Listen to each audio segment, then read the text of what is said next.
세상 모든 부모들의 가장 큰 바람은 내 아이가 부디 건강하게 자라주는 일일 겁니다. 하루가 다르게 쑥쑥 성장하는 아이들의 모습은 큰 기쁨이자 보람이지만 때때로 찾아오는 고민과 걱정도 적지 않을 텐데요. 아이들의 눈 건강 역시 예외는 아닙니다. 많은 부모들이 아이들의 눈 건강을 어떻게 관리해줘야 하는지, 또 평소에 어떤 증상들을 눈여겨봐야 하는지 잘 모르는 경우가 많다고 하는데요. 그래서 오늘 톡닥터 토닥에서는 안과 전문의 이행진 선생님과 함께 소아 안질환과 관련한 이모저모를 살펴봅니다. 선생님 안녕하세요. 네, 안녕하세요. 반갑습니다.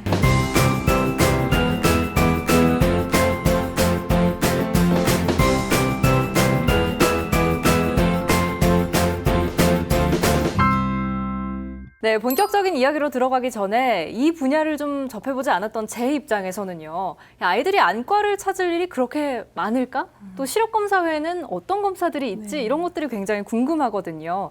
먼저 소아안과의 영역과 역할에 대해서 간단하게 설명해 주시죠. 네, 소아안과는 소아의 시력 향상과 발달을 위한 시력검사뿐만 아니라 사시, 약시, 백내장, 녹내장 등과 같은 선천 안질환과 유전성 안질환 등을 조기 진단하고 치료하는 안과의 한 분야입니다.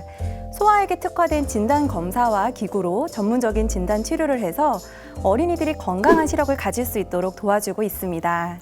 생각보다 다양한 안과 질환이 발생하네요. 아무래도 아이들 눈 건강은 성인이 된 이후에도 영향을 미칠 수가 있기 때문에 정확한 진단과 적절한 치료, 그리고 관리가 더 중요할 것 같아요. 그렇습니다. 많은 분들이 잘 알고 계시겠지만 아이들은 시력이 완성되지 않은 상태로 태어나 성장하면서 점차 발달하기 때문에 적절한 시기에 안과 검진을 하고 시력 발달을 도와주는 것이 무척 중요합니다. 네, 그럼 이제 본격적으로 아이들의 시력이 어떻게 발달하는지, 또 성장 과정에서 어떤 부분들을 우리 부모님들이 꼼꼼히 챙겨야 하는지 살펴볼 텐데요.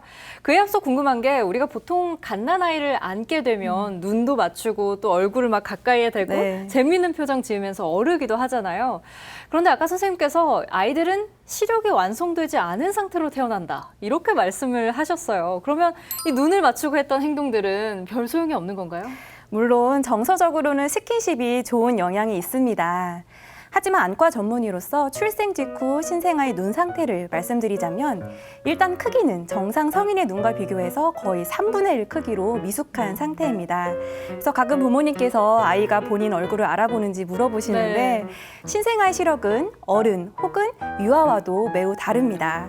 출생 직후에는 아직 색을 구별할 수 없고 단지 회색 정도만 볼 수가 있고요. 이를 시력으로 환산하면 0.05 정도입니다. 그렇군요. 근데 시력이 만약 계속 이 상태라면 정말 큰일이겠죠. 네. 아이가 키가 크고 몸무게가 느는 것처럼 눈의 구조와 수영체가 발달해서 시각도 발달하게 됩니다. 가장 빠르게 시력이 발달하는 시기는 생후 2에서 3개월 동안이며 이 시기부터 눈을 제대로 맞추고 따라 볼 수 있게 됩니다. 그래도 생각보다는 정말 빠르게 시력이 발달하는 것 같은데요. 그렇다면 어느 정도 나이에 이르러서야 성인과 같은 정상 시력에 도달하게 되는 건가요? 네, 단계별로 설명을 드리자면 만 3세에 대략 0.6의 시력에 도달하고 6세에 정상 성인의 시력에 도달하게 됩니다. 그리고 만 9세경 시력 발달이 완성되는데 만약 이 시기를 놓치게 된다면 이후 시력자를 발견해서 치료하더라도 정상 시력을 얻기 매우 힘듭니다. 이른바 골든타임인 거네요. 시력 발달이 완성되기 전에 아이 눈에 만약에 문제가 있는 듯 하다면 적절한 치료를 병행해야 하는데 눈이 잘 안 보인다든지 미세한 통증 혹은 이물감이 있다든지 이런 이상 증세를 사실 아이들, 특히나 어린 아기들한테 직접적으로 알기는 어렵지 않습니까? 네, 그런 만큼 정기적인 검진도 필수라고요? 그렇습니다. 특히나 아이들은 시력이 나쁘더라도 특별한 불편을 호소하지 않습니다. 항상 세상을 낮은 시력으로만 봤기 때문에 원래 그렇게 흐릿한 건 줄 아는데요. 어떻게 보면 참 가슴 아픈 이야기입니다. 네, 그렇네요. 그만큼 아이들이 어릴 때부터 꼭 안과 검진 받아야 할 것 같은데요? 네, 현재 우리나라 사시소아 안과학회에서는 만 4세 이전에 모든 어린이가 반드시 안과 검진을 받도록 권고하고 있습니다. 그리고 첫 안과 검진 후 특별한 이상이 없다면 이후 적어도 매년 시력 검진을 하도록 권장합니다. 하지만 아이의 시력이 나쁘다는 것을 의심할 만한 증상이 있을 때에는 나이와 상관없이 언제라도 안과 검진을 바로 받는 것이 필요합니다. 그러면 시력이 나쁘다는 걸 의심할 만한 증상들에는 어떤 것들이 있나요? 네, 굉장히 중요한 질문입니다. 생각보다 굉장히 이른 시기부터 시력 저하 증상이 나타납니다. 출생 후 3, 4개월이 지나도 눈을 못 마주치거나 아이의 눈동자가 흔들릴 때 의심해 볼 수 있습니다. 또한 검은 동자 가운데인 동공이 하얗게 보일 때, 또 한눈이 안으로 몰리거나 바깥으로 나가는 듯 초점이 맞지 않을 때도 시력 저하를 의심해야 합니다. 또 아이가 햇빛 등에 과도하게 눈부심을 호소하거나 사물을 가까이 가서 보려고 하고 눈을 찡그리고 자주 비빌 때 이런 증상을 꼭 의심을 해야 합니다. 그렇다면 평소 일상생활 중에 아이들의 행동이 어떤지를 잘 살펴봐야겠네요. 네, 맞습니다. 그렇다면 이 가족 대부분이 눈이 나쁘다거나 유전 질환이 있는 경우에는 당연히 더욱 관심을 가져야겠죠? 맞습니다. 부모님을 포함해서 저시력의 가족력이 있거나 유전 질환이 있을 때에는 더욱 의심을 하고 조기 검진을 해야 합니다. 그런데 보통 시력 검사라고 하면 한쪽 눈을 가리고 앞에 숫자를 읽는 방식으로 진행이 네. 되잖아요. 조금 많이 어린 아이들은 어떤 방식으로 시력 검사를 하나요? 네, 많은 분들이 궁금해하실 것 같습니다. 안과 검진을 할 때 다들 이런 시력표를 보셨을 겁니다. 글자나 숫자를 잘 모르는 어린이들은 그림시표를 이용해서 시력을 측정하는데요. 하지만 이는 주관적인 시력으로 어린이의 협조와 집중 상태, 그리고 검사 환경에 따라서 영향을 받을 수가 있습니다. 그럼 좀 더 정밀한 검사가 필요한 경우에는요? 네, 아이 눈의 정확한 상태를 알아내기 위해서는 눈에 산동제라고 하는 안약을 넣어서 굴절 이상을 알아내는 조절마비 굴절 검사가 필요합니다. 그리고 각막, 수정체 등을 검사하는 세극등 현미경 검사, 망막과 시신경 등을 포함한 안저검사 등을 하게 됩니다. 하지만 말씀하신 것처럼 아이들은 협조가 잘 되지 않고 검사도 쉽지 않아서 숙련된 소아안과 전문의의 진료를 받는 것이 중요하고요. 필요한 경우에는 진정제를 사용한 수면 검사나 전신 마취를 해서 검사하기도 합니다. 네, 아이의 시력이 저하될 경우 나타날 수 있는 증상들 그리고 진단 방법까지 살펴봤는데요. 이번에는요, 소아안과와 관련한 토닥 시청자분들의 궁금증을 선생님과 함께 풀어보도록 하겠습니다.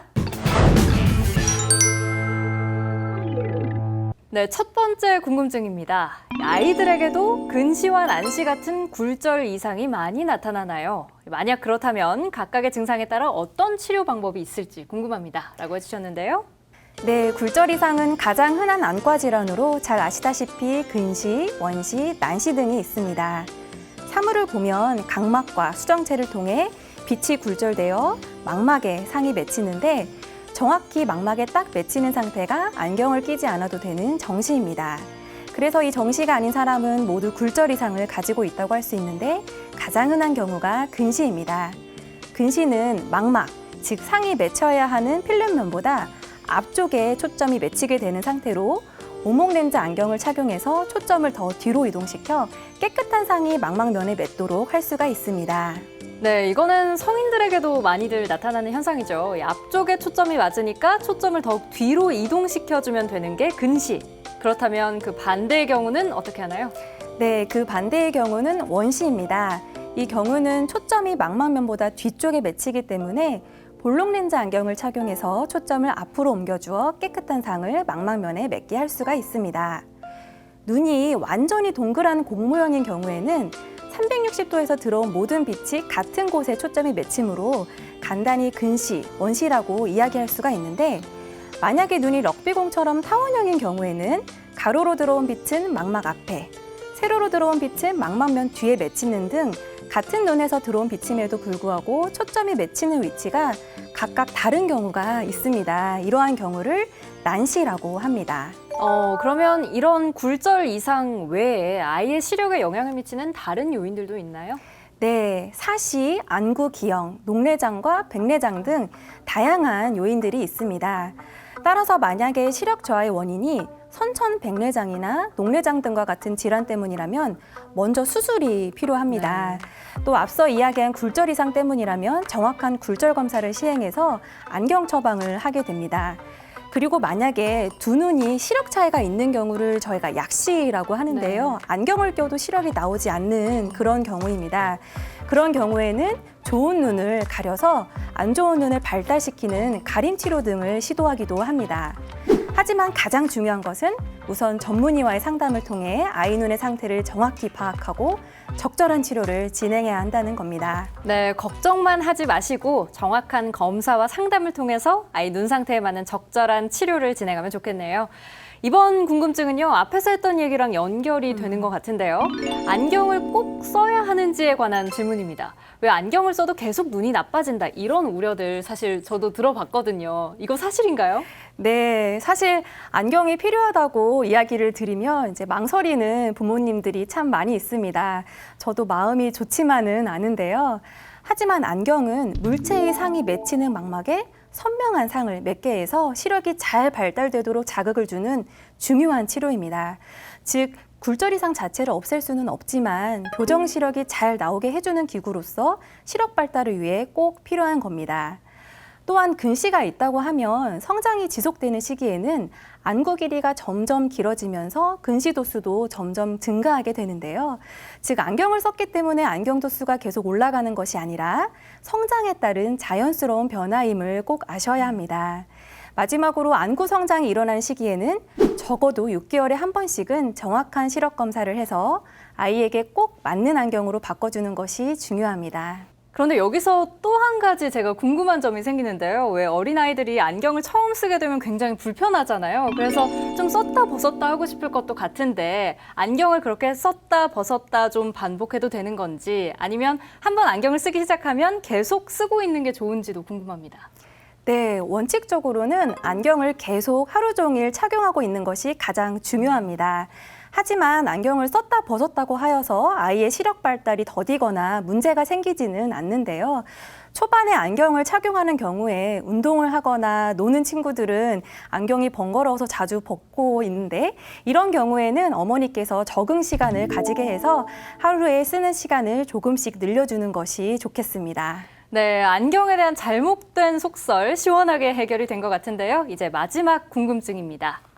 아이가 TV나 스마트폰을 너무 자주 봅니다. 이런 것들이 눈에 구체적으로 어떤 영향을 미치는지 궁금합니다. 라고 해주셨네요. 네, 어느 집이나 같은 걱정들을 하고 있지 않을까 싶습니다.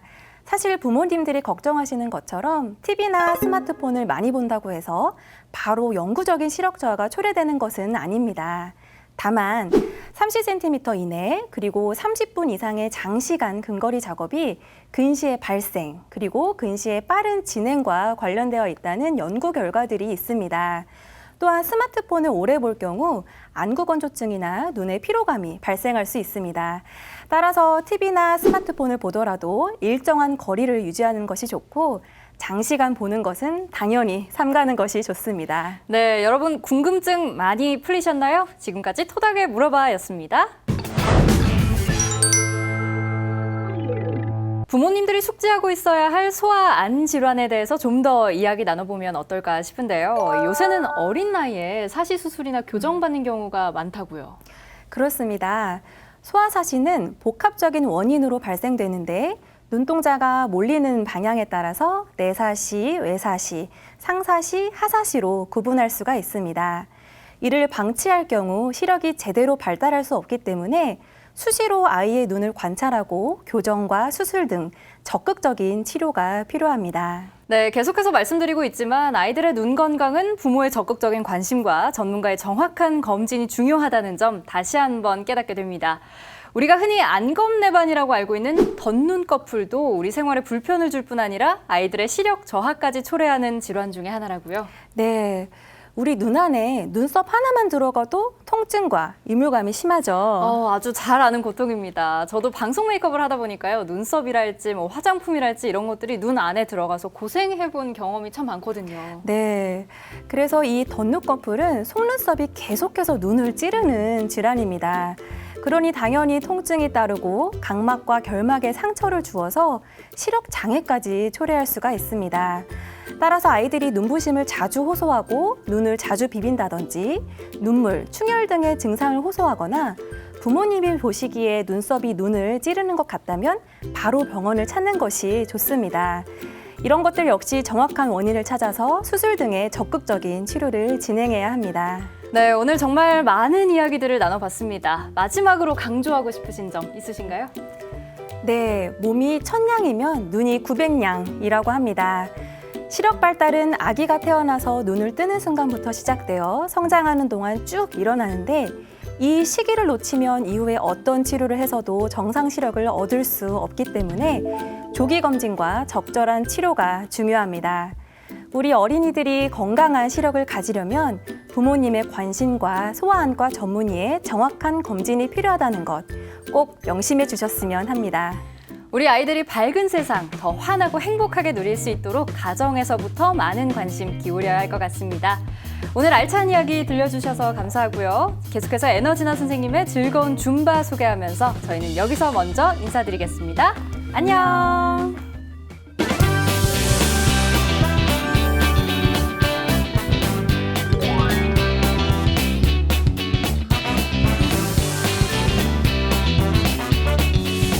어?